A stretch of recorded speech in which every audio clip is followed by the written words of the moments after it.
So today sumama kami sa asawa ko pumunta ng downtown. Siyempre, inuna ko muna mag-video bago takpan yung mata ng anak ko. So, nag-train lang kami papunta dito kasi traffic. Mahirap maghanap ng parking. So, sabi ng asawa ko itong train track daw na ito, over 100 years old na.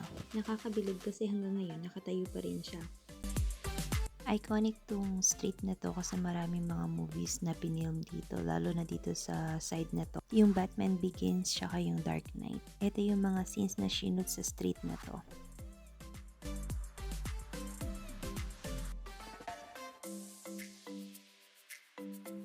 Ang gandang tignan kasi kahit nasa city ka, ang daming building, may mga nakatanim pa ring flowers sa sidewalk. Ganda, 'di ba? So dito na lang kami nag-antay kasi malayo pa yung lalakarin, medyo pagod na ako. Yung Chicago Theater, dito ginaganap yung mga Broadway shows. Lunchtime na, naghahanap kami ng makakainan, so nag-decide kaming mag-burger na lang ulit dito sa Five Guys. Opposite direction ng Five Guys, may Nutella na restaurant. Grabe, di ko alam. Tapos merong Stan's Donut. Ano pa ba yung meron dito?